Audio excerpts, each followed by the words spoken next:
다윗은 하나님의 마음에 합한 자라, 내가 그를 통해서 하나님의 뜻을 이 땅에 이루겠다고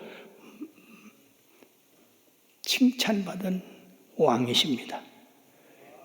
그럼에도 불구하고 살인죄와 간음죄를 저질렀다는 사실은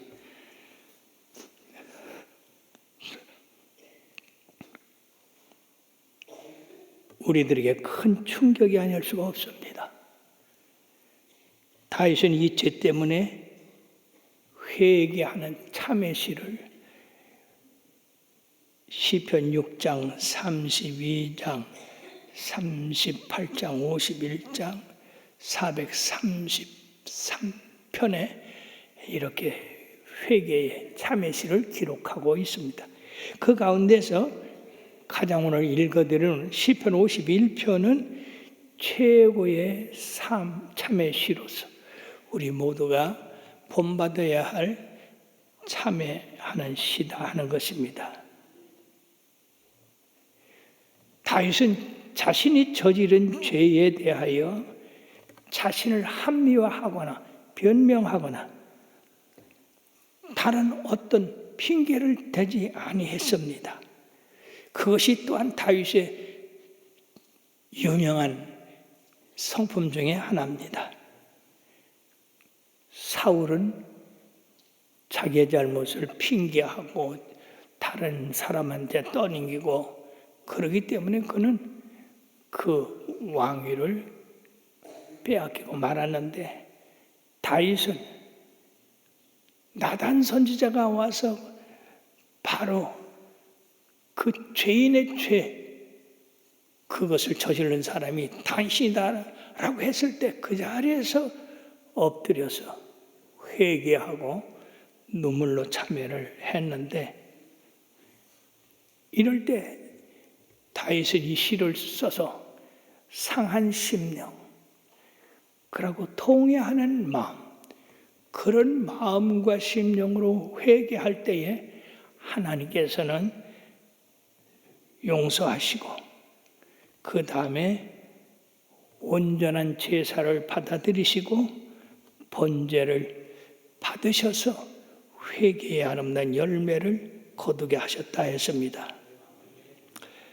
그러면 다윗의 참회 시에서 진정한 회개의 본질을 찾아보므로 우리들이 하나님 앞과 그리스도 예수 안에서 죄를 짓고 그리고 그것을 깨달은 다음에 진정으로 회개하여 용서를 받아서 새로운 삶을 살아감으로 더 큰 축복이 임하게 되기를 주의 이름으로 축원합니다.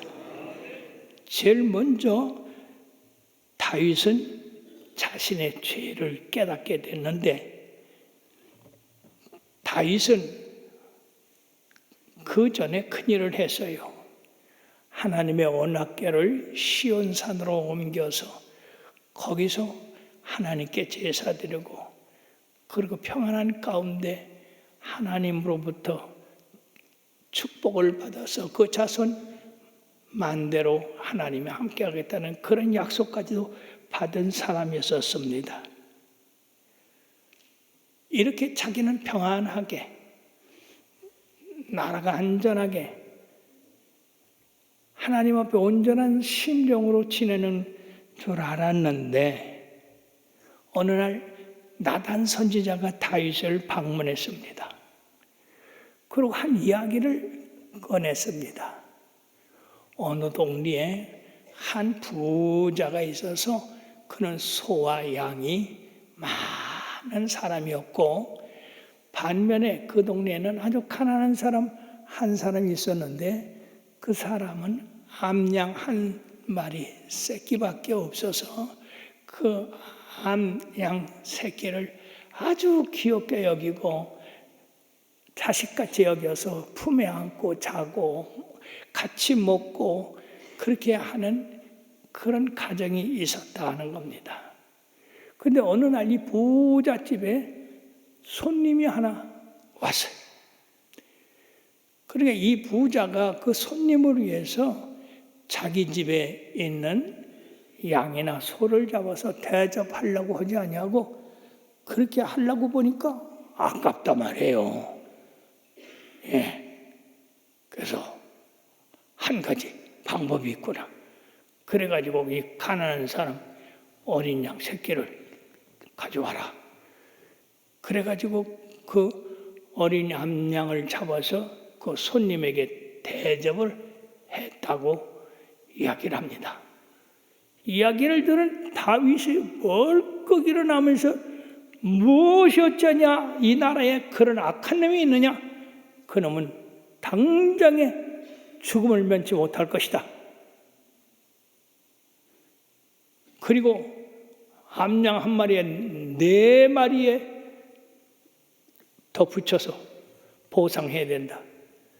그랬는데요, 그 세상에 이게 동네 얘기인 줄 알았는데 나단 선지자는 다윗을 가리키면서 바로 그 사람이 당신이나. 이 얼마나 놀라운 일입니까? 한 마리 어린 양을 뺏어서 대접할 이 부자가 바로 당신이라고 하는 겁니다. 그때 이 다윗은 엎드렸습니다. 내가 큰 죄인이구나. 하나님 앞과 사람 앞에 큰 죄를 지은 죄인이구나. 나단은 계속해서 당신이 그 사람이라고 이야기한 다음에 하나님께서 사울의 손에서 당신을 구원해내고 그 집 모두를 다 당신한테 주었고, 그리고 여러 자녀와 아내를 품에 두고 유다와 이스라엘을 다 내게 맡겼지 않느냐? 그것이 부족하면 네가 나에게 청구할 것이지. 그러면 내가 주었을 것인데 어찌해서 네가 여호와의 말씀을 없이 여기고 나보기에 악을 행하느냐? 네가 칼로 암몬의 자손들의 칼로 우리아를 치고 그의 아내를 빼앗아 네 아내를 삼았도다. 다윗이 여기서 엎드려서 나단에게 이르되 내가 여호와께 범죄하였나이다. 내가 여호와께 범죄하였나이다.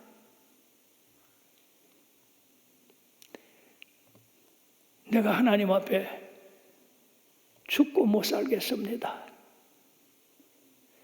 그때 나단 선지자가 다윗에게 만유의 여호와께서 당신의 죄를 사하셨나니 당신이 죽지 아니하려니와 이로 인해서 여호와의 원수가 크게 비방할 것인 것을 얻게 하였다고. 그러므로 당신이 낳은 아이 밧세바와 다윗에게서 난 이 첫 아이는 죽으리라 그렇게 말씀한 후에 그 아이를 살리려고 다윗은 7일이나 금식하고 하나님 앞에 매달렸지만은 하나님이 데려가셨습니다. 그때 유명한 말을 했어요. 나는 저 아이에게로 가지만은 저 아이는 어찌 나한테 다시 돌아올 수 있느냐? 하나님께서 이 일을 행하셨으니 목욕하고 옷을 갈아입고 그러고 음식을 취했습니다. 이에 대해서 그 종들이 이상히 여겼어요.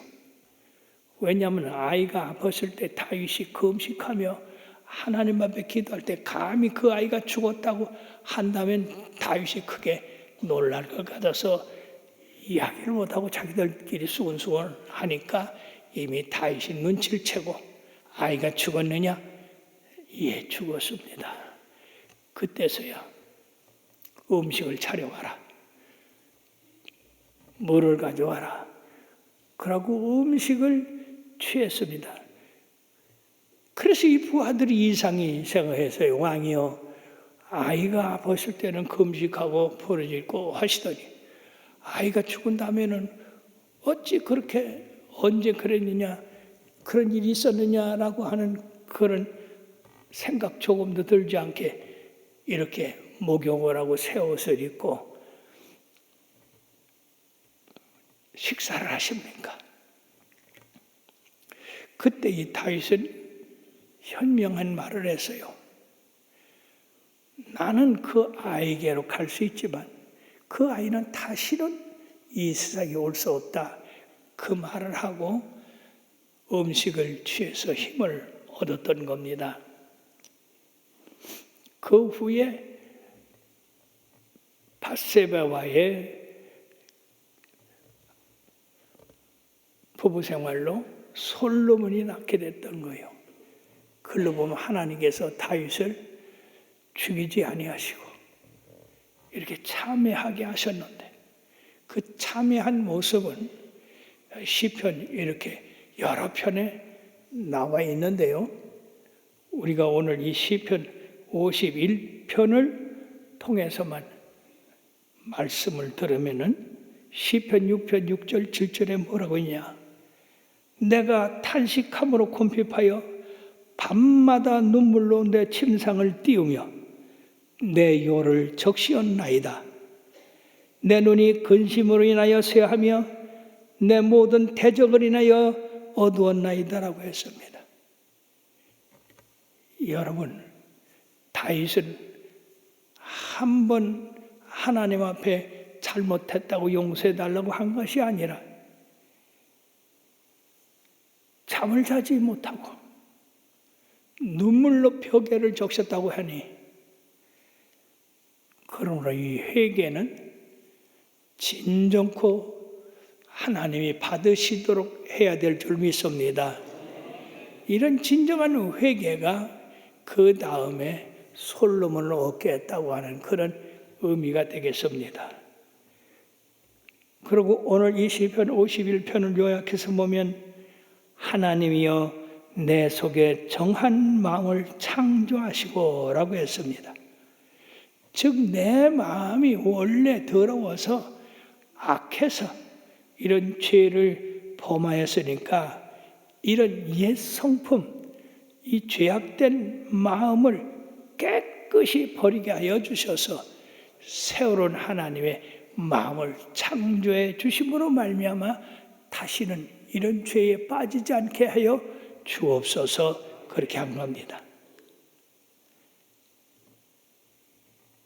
그리고 오늘 11절에는 주의 성신을 내게서 거두지 마소서. 이 구약에서 성신을 거두지 말라고 하는 그런 기도, 성신이 함께 했다고 하는 그런 마음을 가진 위인들이 별로 없는데 이 다윗은 이 성령님에 대해서 너무 잘 알고 있습니다. 그가 사무엘로부터 기름 부음을 받을 때에 성경은 다윗이 기름 부음을 받은 후에 하나님의 신이 그와 함께 했다고 했습니다. 그러므로 하나님의 신이 그와 함께 함으로 말미암아서 그는 다른 사람보다 지혜로웠고 그리고 능력이 있었고 그리고 원수들과 싸워서 이기게 하는 그런 놀라운 권능이 그에게 주어졌거든요. 그러므로 그 성신의 능력을 너무 잘 아는 사람입니다. 근데 이 성신은 우리가 에베소 4장 30절에 보면 하나님의 성령을 근심하게 하지 말라 이렇게 말씀하셨으며 또 데살로니가전서 5장 19절은 또 성령을 소멸하지 말라 이랬습니다. 즉 성령을 근심하게 하든지 성령을 소멸하는 그 일은 우리 인간이 하나님 앞에 범죄하고 죄를 쌓음으로 말미암아서 처음에 성령님이 그러지 말라고 권고하시고 책망하시고 그래도 계속해서 죄에 머무르면 성령님께서 그를 책망하시고 버리시는 그것을 이 다윗은 누구보다도 잘 알고 있었던 겁니다. 즉 사사기에서 삼손이가 하나님으로부터 얼마나 큰 힘을 얻었습니까? 나귀토끼 하나로다가 3,000명을 죽이는 그런 괴력이 있었고 사자를 그냥 찢어버리는 그런 능력, 여우를 300마리나 잡아서 꼬리를 서로 붙들어 매가지고 회를 거기다가 꽂아서 이 블레셋 들판으로 내보내는 뭐라고 말미암아서 블레셋의 그 들판이 다 이 여우 꼬리에 붙은 횃불로 다 타버리고 그 큰 대문짝을 띄어서 어깨에 둘러매고 상상할 수 없는 하나님의 신이 그와 함께 했습니다. 그러나 그는 나실이네요.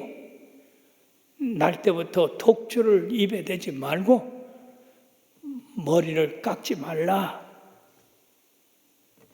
그런데 그는 독주를 입에 댔을 뿐 아니라 거기에 빠졌고 들릴라한테 빠졌고 그래서 하나님으로부터 오는 그 힘의 비결을 얘기지 말아야 되는데 이야기함으로 말미암아서 그 머리가 깎이자 그 순간에 하나님의 신이 떠나가 버리고 말았습니다. 그래서 그 하나님의 신이 떠나가 버리자마자 그는 블레셋에 붙잡혀서 두 눈이 뽑히고 맷돌도 있는 그런 비참한 노동자가 되고 말았던 겁니다. 다윗은 이런 역사를 합니다.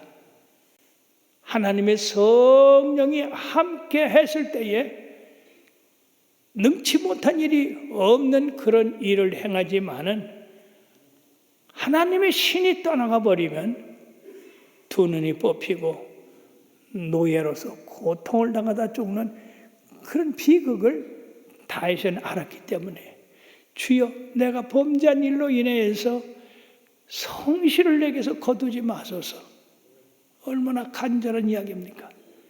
그리고 사랑하는 여러분들이요, 우리들이 주님의 일을 하면서 성령의 충만함을 받아 하나님의 일을 해야 되지만은 우리가 하나님 앞에 잘못해보러 말미암아서 성신이 떠나가는 일을 당하지 않도록 항상 성신 충만해야 될 줄로 믿습니다. 성신이 함께함으로 주의 구원의 즐거움을 회복시키시고, 즉 죄를 범함으로 말미암아서 하나님과의 교제에 단절이 됨으로써 이 세상 사는 맛이 없어졌다는 것입니다. 그러므로 하나님과 화목하고 늘 교제함으로써 그 즐거움을 누릴 수 있도록 해달라고 하는 겁니다. 그리고 자원하는 심령을 주옵소서. 참 좋은 말씀이에요. 우리가 하나님 앞에 사명을 받았을 때에 억지로 하는 사람 있잖아요. 하다 못하는 사람이 있어요. 그러나 기쁨으로 하는 사람이 있어요. 이게 자원하는 심령이에요. 내 속에서 우러나서 이것이 성령님이 우리들에게 주는 바로 심령입니다. 왜 성령 받으라, 성령 충만 받으라, 왜 그럽니까? 성령을 받아야 우리 마음에 자원하는 심령이 생겨요. 그럼 어떤 자원하는 심령이 생깁니까?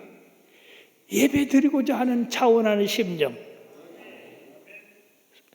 성령이 충만하니까 그러지, 성령은 충만하지 않은 사람은 시계만 보고 있고 예배 시간이 돼도 일어나지 않고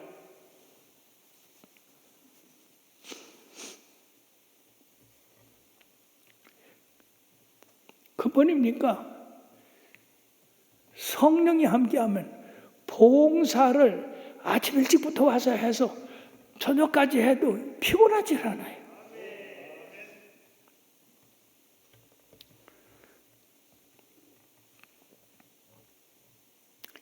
그래서 기뻐요. 주일학교에서부터 성가대서부터 어른 예배서부터. 근데 요새들은 말이 이상한 버릇이 생겼어요. 어른 예배는 애들이 안 보는 줄 알아. 청년들은 자기들끼리만 예배 보고 마는 줄 알아. 아주 나쁜 버릇이에요. 성령 받아봐요. 왜 본 예배를 왜 빠집니까? 빠지지 말래도 본 예배에 들어야 우리가 밥상 받아서 밥도 먹고 국도 먹고 반찬은 먹고 그런 만족함을 갖게 되지. 어떻게 예수를 믿으면서 한쪽 예배만 보고 맙니까?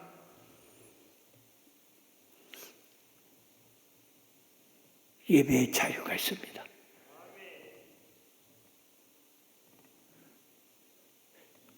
과거를 얘기해서 안 됐습니다만은 제가 청년 때는요, 아침 일찍 나가서 예배 다 보고 청년 예배 다 보고 성가대 다 하고 그리고 점심 여름 성령학교나 뭐 이런 때만 점심을 교회에서 주는데 그것도 콩국수.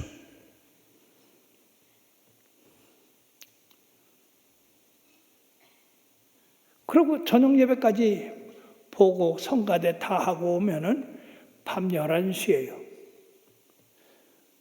그래도 기뻐요. 그래도 즐겁고.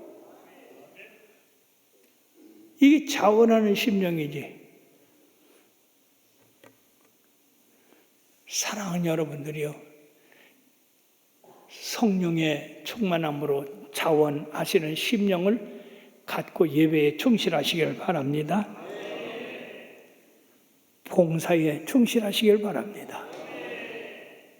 봉사를 해도 더 하고 싶지.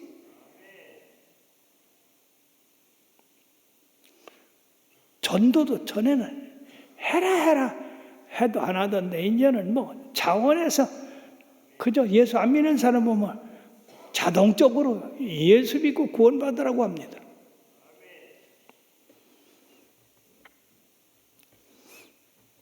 물질의 자유. 하나님 앞에 물질 드리는 거 예수 안 믿을 때는 어때 이렇게 헌금이 자주 돌아와 그렇게 했는데 이제는 하나님 앞에 더 드리지 못해서 늘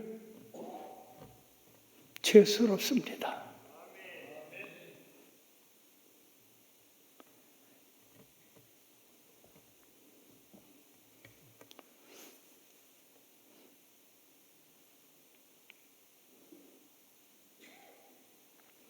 찬양의 자유.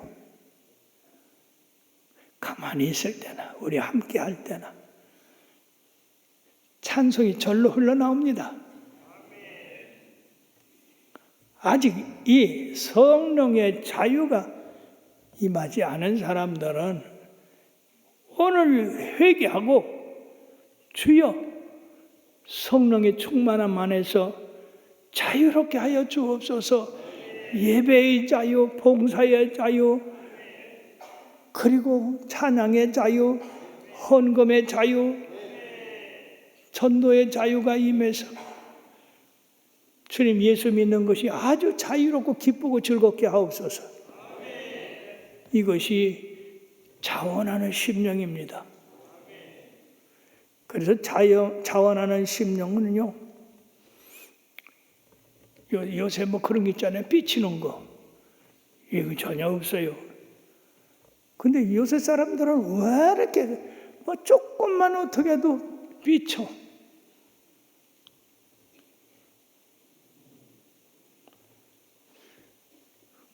그러므로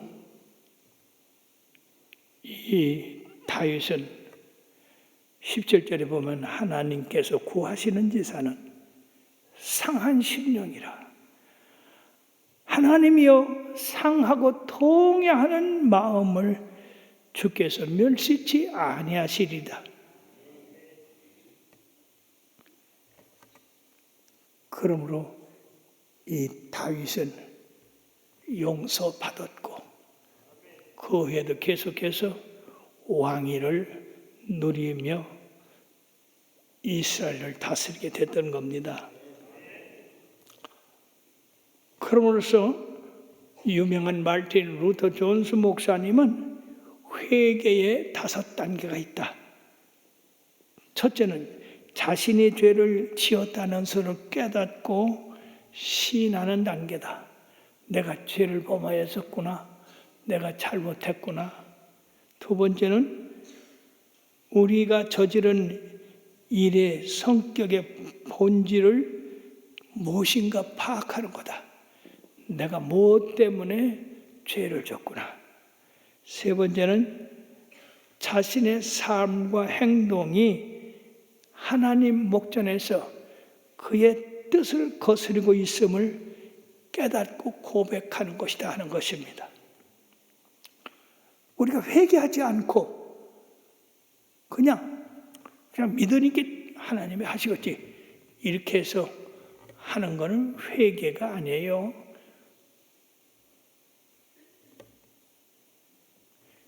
그러므로 자신이 저지른 죄에 대해서 어떤 변명이나 구실로서 그것을 해결하려고 하는 게 아니야.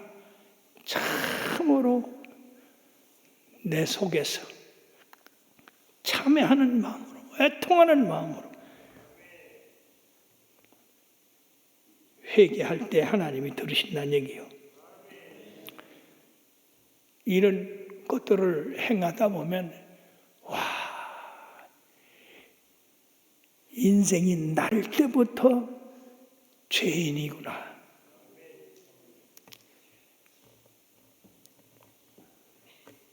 선악설이 있고 후천설이 있는데 무슨 얘기냐면요, 사람은 날 때부터 악하다 하는 그런 마음을 갖는 사람이 있는가 하면 아니다. 사람은 날 때는 착한데 후에 죄가 들어가서 악한 것이다. 그렇게 이야기하는데 우리 기독교는 이 선악설을 주장합니다. 즉 인간은 날 때부터 악하게 태어났다. 그렇죠. 어린아이들 말이요, 뭘 알아요? 근데 조그만 애들 그저 겨우 아장아장 걷는 애들이 친구들과 같이 놀다가 다른 친구한테 좋은 장난감을 주면 장난감을 안 가진 애가 가서 두드러 패고 뺏어요. 그건 누가 가르쳐줬습니까? 그러고요, 어린애는 거짓말 안 하죠. 거짓말은 눈 하나 깜짝 안 하고 해요. 누가 이렇게 어질렀냐? 제가요. 그런 걸 보아서 여러분들이요, 선악설이지. 그러므로서 사람이 말이에요, 날 때부터 악한 것인 것을 깨달을 때 나에게는 선한 마음이 없구나. 그래서 하나님 앞에 의지해서 지금 기도한 대로 차원하는 마음을 주시고 내게서 이 악을 제하여 버려서 의를 행하는 마음을 주셔서 하나님 앞에 바로서는 삶을 살게 하여 주시옵소서. 그렇게 기도할 수가 있다 하는 것입니다. 그러므로 다윗이 쓴 이 시편 51편에서 회개한 죄의 3가지가 있는데, 첫째는 죄악, 둘째는 죄, 셋째는 죄가. 이 죄악이나 죄나 죄가는 다 비슷한데 공통점은 모두 다 나쁜 일을 행한 것이다 하는 것입니다. 구체적으로 설명을 하면 여기 1절에 보면 하나님이여 주의 인자를 내게 은혜를 베푸시며 많은 긍휼을 따라 내 죄악을 지워 주소서 그랬습니다. 이 죄악이라는 원뜻은 구부러졌다. 그러므로 남한테 바른 행동으로 움직여야 되는데 이게 삐뚤어져 가지고 다른 사람에게 폭력을 행하고 살인을 하고 음란을 행하는 이런 삐뚤어진 일을 행하는 것이 죄악이다 하는 것입니다. 그럼 죄는 뭐냐? 2절에 보면 나의 죄악을 마할같게 씻기시며 나의 죄를 깨끗이 지하소서 그랬는데, 죄는 여러분들이 잘 아는 바와 같이 화살을 쐈는데 이 화살이 곧게 나가지 아니하고 관역을 피해서 나가는 것. 참 허망합니다. 여러분들이 충성해서 각자 맡은 직분에 잘 서서 충성하라고 해놨는데 엉뚱하게 다른 방향으로 나간 겁니다.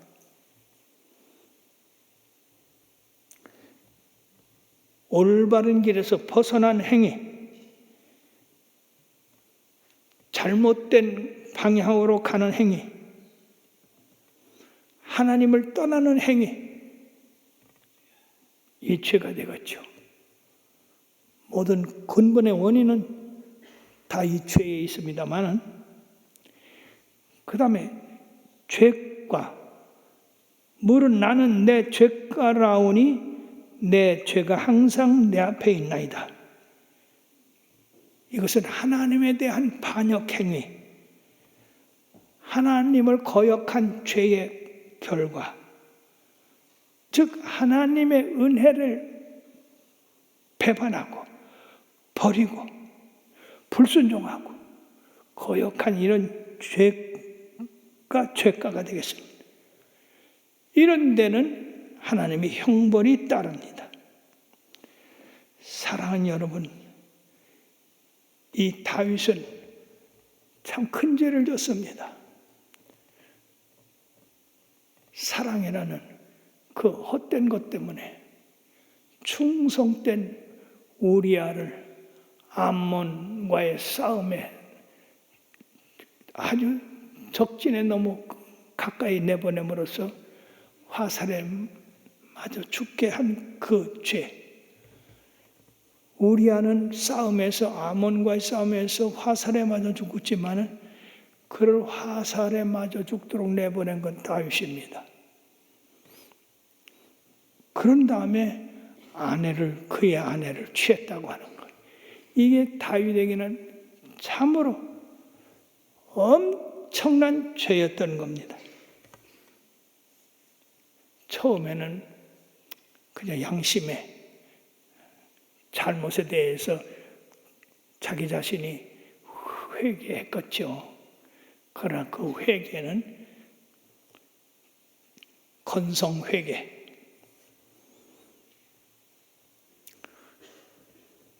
자기 죄를 깨끗하게 씻는 그런 회개가 아니었다는 겁니다.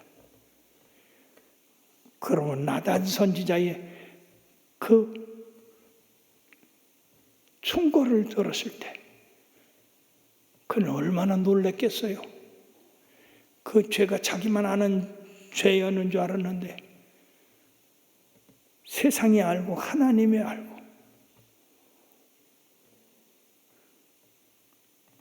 그런 죄를 진 사람을 자신은 죽여야 된다고까지 얘기했는데 자기는 하나님 앞에 죽음을 당해야 마땅할 그런 사람이 아니었는가. 그러니까 그는 아주 생명을 내놓고 그렇게 회개 기도를 한 겁니다. 철저한 기도를 했죠. 그러면 시편 51편은 우리가 예수를 믿어도 잘 다루는 말씀이 아닙니다. 특별히 오늘 신년 축복 성회이기 때문에 이 말씀을 다루는 것은 우리가 은밀히 지은 죄라도 우리 주님께서 다 알고 계신다는 겁니다. 그러면 철저히 회개해야 돼요. 여러분들이 이건 죄도 아니요, 난 예수 믿으니까 다 씻음 받았다 그러지 마시고 철저하게 내가 탄식함으로 곰핍하여 밤마다 눈물로 내 침상을 띄우며 내 요리를 적시나이다. 내 눈이 근심으로 인하여 쇠하며 내 대적을 인하여 어두워졌다. 얼마나 많이 울었으면 눈이 어두워질 지경이었었습니까? 다윗은 왕이라 할지라도 그 권세로 나단을 처단할 수 있었어요. 그렇잖아요? 감히 임금님 앞에 이런 못된 놈이 어디 있냐고 했을 건데 다윗은 참 하나님이 뺀 종입니다. 자기의 잘못을 그대로 인정하고 회개하고 하나님 앞에 용서를 받아서 그 다음에 난 아들이 솔로몬이에요. 솔로몬의 그 이름은 사랑하는 아들 아닙니까? 하나님이 다윗의 위를 아름답게 맺게 해주셨던 겁니다. 그러므로 우리가 찬송가 190장 여러 번 부르고 우리가 회개의 기도를 오늘 저녁에 해서 우리의 죄, 조그만 죄까지 어릴 때 지은 죄까지 깨끗이 씻음받는 시간 갖게 해서 참으로 여러분들이 주님 앞에 언제든지 떳떳하고 감사하고 감격한 그런 신앙생활을 해나가게 되기를 바라겠습니다.